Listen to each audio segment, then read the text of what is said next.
Bonsoir à tous, au sommaire de ce journal, première session ordinaire de la commission thématique ODD de l'Association nationale des communes du Bénin. Une session essentiellement consacrée à l'installation des membres de ce creuset de l'ANCB qui devra désormais représenter la fêtière des communes du Bénin aux côtés des autres structures qui interviennent en faveur des objectifs de développement durable. C'était également un rendez-vous de renforcement des capacités des acteurs. Le Bénin accueille cette année 2022 la 9e conférence du District 9102 du Rotary Club International, un événement qui intervient 6 ans après la dernière édition tenue à Cotonou. Du 21 au 23 avril prochain, les Rotariens du Ghana, du Togo et du Niger vont atterrir en terre béninoise pour célébrer l'amitié qui lie les membres de cette association. Au cœur de cette rencontre, la condition de vie des filles est une préoccupation majeure. Les détails dans un instant. Du côté du stade de l'amitié général Mathieu Kérékou de Cotonou, les occupants des boutiques de ceinturage disposent d'un moratoire d'une quinzaine de jours pour vider les lieux. Précédemment fixé au 31 mars, la date butoir est passée au 18 avril 2022. Si pour les uns, ce délai est jugé insuffisant, pour d'autres, la question du sort des employés des bars et boutiques reste préoccupante. Comment se prépare-t-il alors pour se conformer à cette injonction du gouvernement? La réponse dans ce journal. Voilà pour les titres, mesdames et messieurs, à nouveau, bonsoir. Installation de la commission thématique ODD de l'Association nationale des communes du Bénin. Les travaux se sont déroulés à Boïcon avec les membres venus de diverses localités du pays. Cette première session au titre de l'année 2022 a été également l'occasion de renforcer les capacités des acteurs qui ont désormais, entre autres pour mission, de représenter l'ANCB aux côtés des autres structures qui interviennent en faveur des objectifs de développement durable. Imet Elena Moussou pour plus de précisions.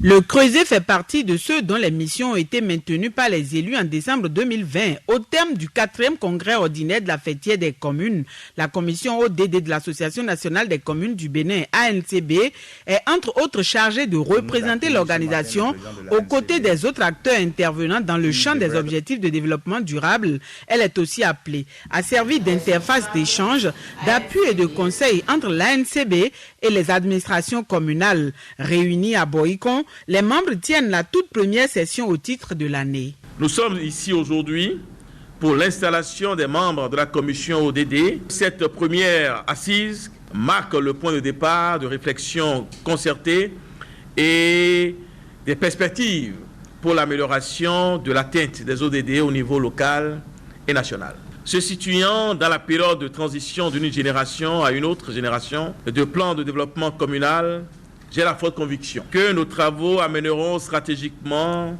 nos communes à faire une analyse prospective permettant d'identifier les atouts sur lesquels doivent s'appuyer les plans de la nouvelle génération ainsi que les contraintes qu'il convient de lever pour asseoir une bonne gouvernance pour le développement local, catalytique pour l'atteinte des ODD. Le lancement des activités de la commission est aussi pour les organisateurs le moment idéal pour renforcer les capacités des participants. Ces derniers ont été entretenus sur plusieurs thématiques en lien avec les ODD. Aujourd'hui, plus qu'hier, nous devons redoubler d'efforts afin que le développement durable soit une réalité dans notre pays et dans nos communes. Sur ce chantier, la commission ODD, en tant que creuset de réflexion et de propositions d'action, doit aider la NCB à offrir un accompagnement adéquat aux communes. En effet, conformément à sa mission, la commission ODD est chargée d'initier des actions dans le cadre de la mise en œuvre des agendas 2030 des Nations Unies et 2063 de l'Union africaine, de concevoir des outils à proposer aux communes en ce qui concerne le développement local durable et de servir d'interface d'échange, d'appui et de conseil entre la NCB et les administrations communales. Conscient de ces nombreuses attentes, nous avons sollicité l'appui de la GIZ à financer par son projet Réforme l'organisation du présent atelier. Dorénavant outillés en vue de mener à bien la mission qui leur est dévolue, ces hommes et femmes, élus et cadres techniques de diverses communes ont promis s'atteler à la tâche. Ils n'ont pas manqué de rassurer le président de la NCB de ce que les objectifs visés seront atteints. Au Conseil économique et social, c'est la fin de la première session ordinaire au titre de l'année 2022.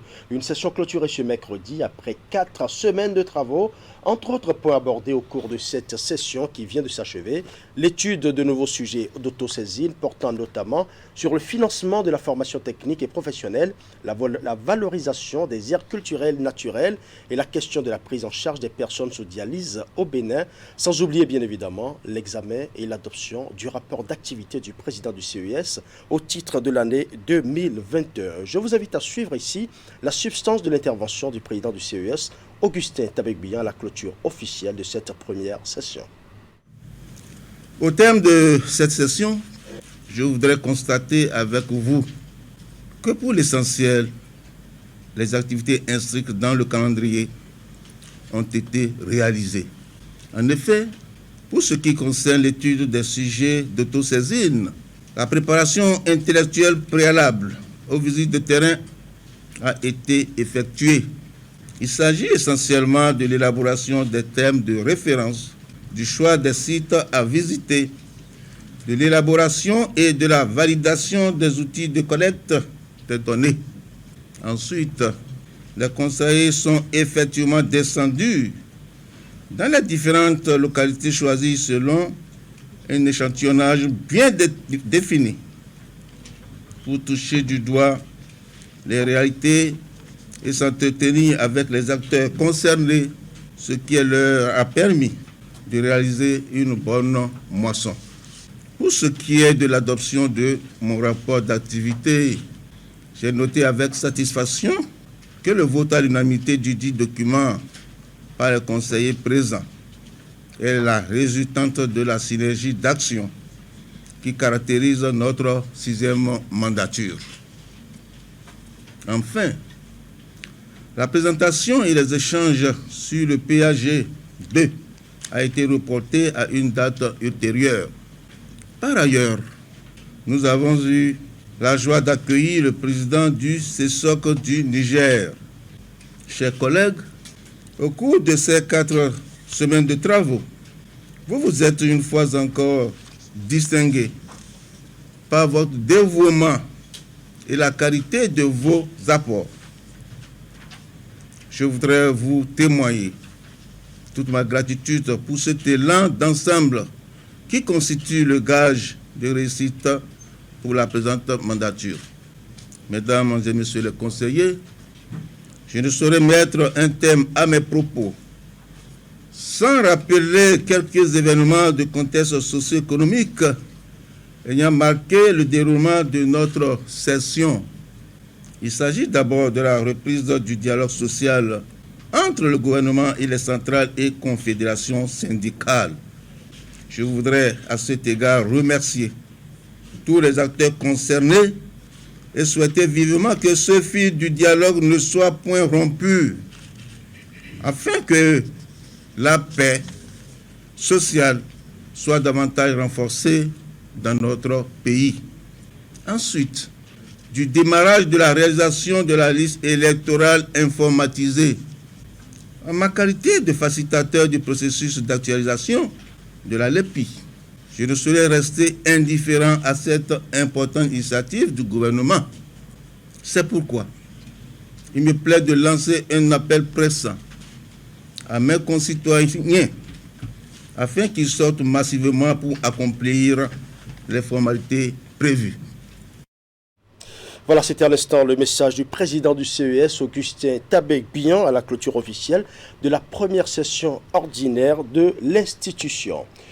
Le ministère des Affaires étrangères et de la coopération abrite depuis hier mardi une session d'évaluation du cadre général du partenariat 2018-2021 entre le Bénin et la France. C'est une rencontre entre les deux parties pour faire le bilan de cette coopération bilatérale. Ces assises seront également l'occasion de définir les grands axes du cadre de partenariat pour la période 2022-2026. Oulia Tsanoussi pour plus de précisions. Le cadre général de partenariat 2018-2021 entre la France et le Bénin est à sa fin et un bilan de cette coopération s'impose. C'est l'intérêt de l'ouverture à Cotonou de la session d'évaluation de ce cadre général de partenariat conclu le 9 mars 2018 entre les deux parties en lien avec le programme d'action du gouvernement 2016-2021. La qualité de notre relation bilatérale et la confiance qui règne entre le Bénin et l'équipe France à Cotonou ont permis à des projets remarquables et structurants de voir le jour. Je pense notamment à notre coopération muséale et patrimoniale qui a fait l'objet d'un programme de travail commun signé le 16 décembre 2019. Dans ce cadre, le dossier de la restitution des biens culturels et nos efforts communs entrepris dans un état d'esprit et une communication de grande qualité ont abouti au retour le 10 novembre dernier des 26 trésors royaux. Ce cadre de partenariat a permis le financement et la mise en œuvre de nombreux projets dans le domaine de l'enseignement et de la formation professionnelle, de la recherche pour le développement, de l'agriculture et du développement rural, du tourisme et de la culture, de l'énergie, du climat et de l'environnement, de la santé, de la justice et des droits de l'homme et du numérique. Les résultats positifs de cette coopération sont ici salués par le gouvernement. La tenue de cette section nous offre l'occasion de faire le bilan des interventions des différents opérateurs, instruments du dispositif d'action de la coopération française au Bénin, dont je salue ici l'engagement et la détermination à œuvrer en faveur de l'amélioration de l'accès de nos populations aux services essentiels.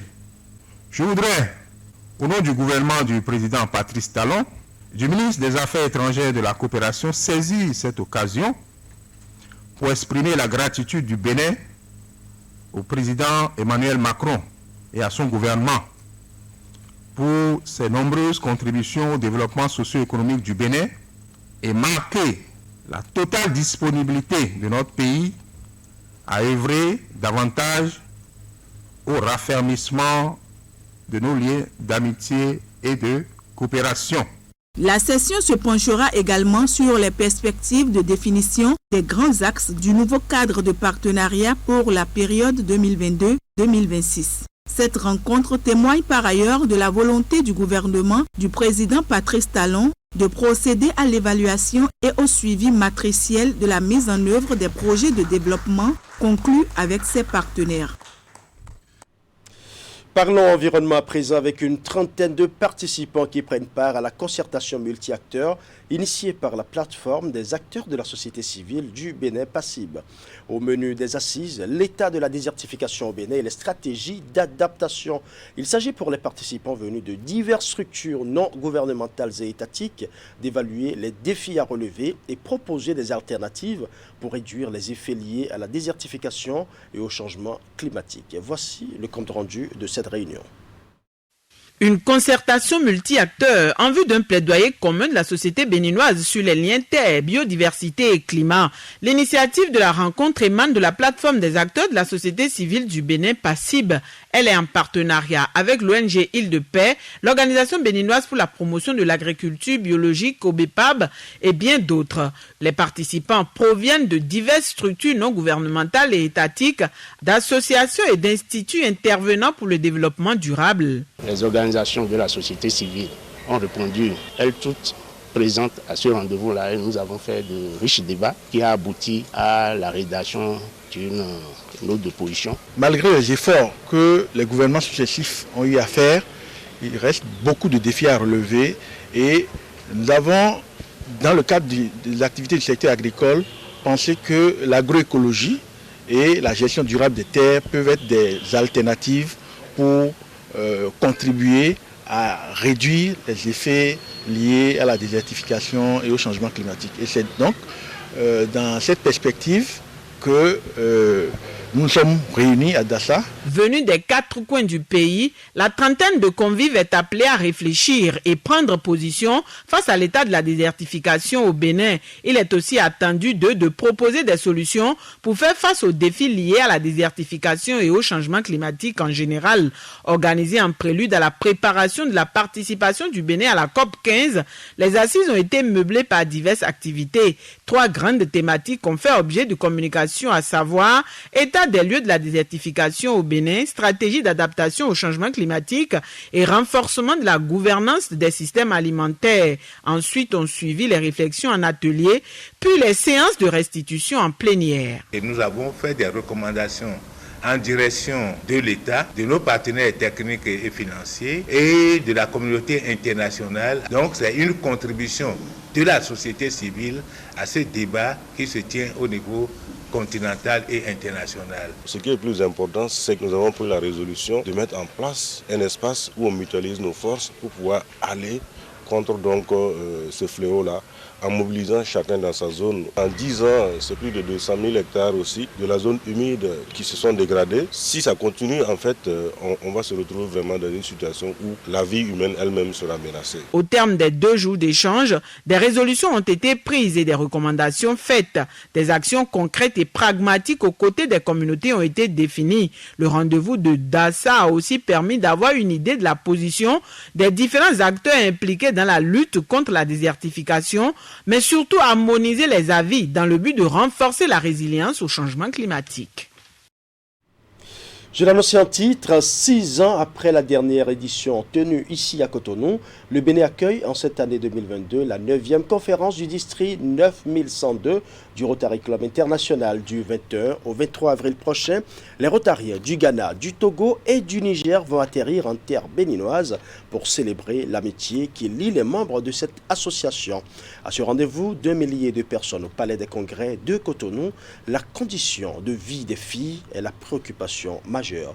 Pour annoncer l'agenda de cette rencontre internationale, les responsables du district ont tenu une conférence de presse ce mercredi à Cotonou. Voici les propos retenus, recueillis par William Cliquant. La conférence de district pour nous Rotariens, c'est d'abord un rendez-vous. Un rendez-vous de formation pour les membres de nos clubs. Un rendez-vous de bilan sur nos actions de l'année.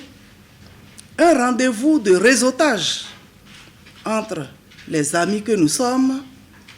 Et aussi un rendez-vous d'affaires pour nos sponsors et nos partenaires.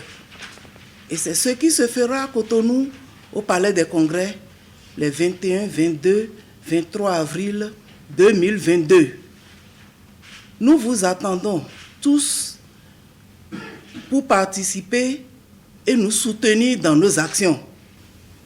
Pour un pays, c'est déjà la visibilité sur le plan socio-économique. Vous avez vu les mutations que notre pays a connues ces dernières années. C'est déjà une vitrine pour montrer ça à tous nos amis qui vont venir des 4 pays et même au-delà des 4 pays. Donc les sites touristiques, les attraits culturels et cultuels. Nous sommes à un moment où nous présentons également les trésors royaux. Ça peut intéresser, ça nous intéresse, ça intéresse également. Donc sur le plan du pays, voilà un peu une fenêtre que nous ouvrons en tant que Rotariens sur la sous-région et à l'international. Donc il y aura un impact pour notre pays.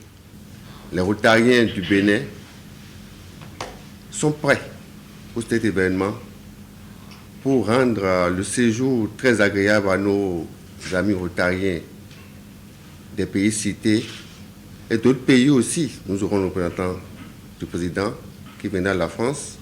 Nous aurons des amis qui viendront de l'Afrique centrale. Donc ça va être vraiment... C'est une messe où nous allons retrouver la ferveur rotarienne, l'amitié. Et déjà pour commencer le 21, pour les amis qui seront là, ils seront conviés d'abord au pot, côté de bienvenue du gouverneur. Ça va se passer dans les jardins du palais de congrès. Et le vendredi, nous aurons la cérémonie d'ouverture. Il y aura la cérémonie de passage des drapeaux. Nous aurons, pour ce vendredi-là aussi, le déjeuner de la fondation, déjeuner au cours duquel ceux qui ont contribué à la fondation rotarienne, c'est-à-dire la banque du Rotary, seront célébrés. On fera aussi des appels de fonds, parce que, comme on vous l'a dit, nous aimons servir les autres. Le Rotary, c'est pour aller vers les plus démunis. Parlons à présent des 3 gagnants du concours Tremplin Startup UEMOA qui sont connus depuis mardi. C'était à l'occasion d'une cérémonie de remise de prix organisée à la Chambre d'industrie et du commerce du Bénin. Le premier a reçu le prix d'excellence et une enveloppe de 5 millions de francs CFA. La cérémonie a connu la présence des autorités de l'UEMOA et bien évidemment celle du Bénin. Clément Tchadé pour plus de précisions. C'est ça. L'innovation et l'esprit de créativité des jeunes entreprises, célébrés par la commission de l'UEMOA, chargée du secteur privé, en collaboration avec la Chambre de commerce et d'industrie du Bénin. Après les différentes étapes de la 2e édition de son initiative Tremplin Startup UEMOA, la commission procède ici ce mardi à la remise des prix aux lauréats du concours qui entend promouvoir la créativité et l'innovation des entreprises communautaires. À l'arrivée, Sonita Tossou est sortie première parmi les candidats de cette 2e édition de l'initiative Tremplin Startup UEMOA. Elle reçoit ainsi le prix d'excellence avec une enveloppe financière de 5 millions de francs CFA. Les 2e et 3e ont reçu chacun une enveloppe de 5 millions de francs CFA aussi. Les 3 premiers gagnants représentent respectivement les entreprises Feno, Ortus et Premium. Alors je suis très contente d'avoir reçu ce prix et cela me motive à plus travailler pour faire grandir mon entreprise. Alors je voudrais juste dire aux jeunes comme moi de persévérer, de travailler de croire en leurs rêves, que ça ne finira pas payant. Je voudrais saluer la pertinence de cet événement et surtout de cette initiative dont les objectifs sont en phase avec les ambitions de nos institutions consulaires, à savoir booster la compétitivité et insuffler le dynamisme des acteurs économiques de la sous-région pour la promotion de l'entreprise. La réussite de cette 2e édition est le fruit des efforts de la Chambre régionale consulaire et la Chambre de commerce et d'industrie du Bénin. Le représentant du ministre du numérique et de la digitalisation, le représentant de la commission de l'UEMOA et les autres invités ont tous apprécié ce projet qui encourage l'entrepreneuriat, mais aussi l'innovation des start-up de la sous-région. Le représentant résident de l'UEMOA au Bénin a saisi l'occasion pour revenir sur les projets phares de l'organisation sous-régionale en faveur du secteur privé.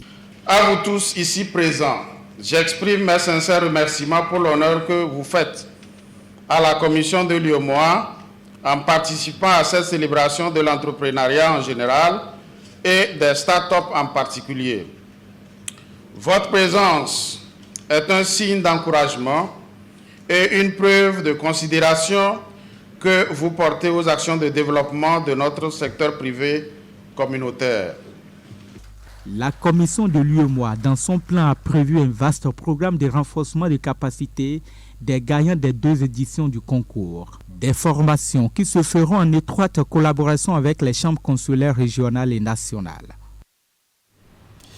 La boutique de ceinturage du stade de l'amitié générale Mathieu Kérékou seront toutes démolies pour laisser place à un autre projet de grande envergure. À cet effet, le gouvernement a donné un ultimatum aux occupants actuels pour vider les lieux. Précédemment fixé au 31 mars, la date butoir est passée au 18 avril 2022. Si ce délai est jugé insuffisant par certains, la question du sort des employés des bars et boutiques reste préoccupante pour d'autres. Dans tous les cas, les occupants des lieux seront déguerpis au plus tard le 15 avril prochain.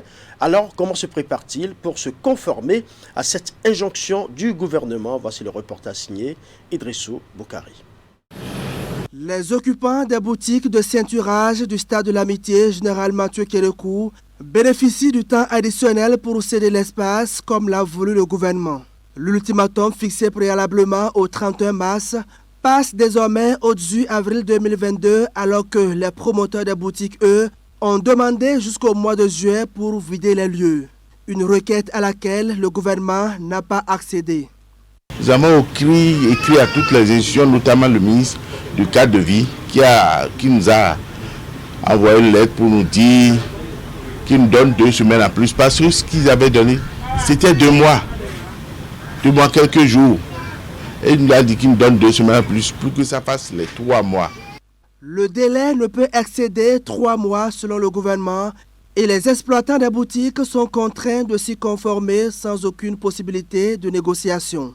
Pour ne pas se faire surprendre par le temps, et les bulldozers commis pour tout démolir après expiration de l'ultimatum. Certaines boutiques et des bars sont déjà fermés pendant que d'autres s'y préparent désespérément. La nouvelle destination, surtout pour les promoteurs de bars, reste la grosse équation à déterminer. Comme moi, les gens ont déjà dégagé leurs choses, mais moi, je ne sais pas là où je vais aller. Même si tu as trouvé un terrain vide, tu veux faire bail, le propriétaire te dit que c'est bail de 5 ans ou bien 10 ans. Sinon, il ne fait pas. Maintenant, il faut avoir au moins 10 millions en main pour chercher un emplacement. Maintenant, secondo, quand tu trouves un emplacement, il faut le faire bâtir.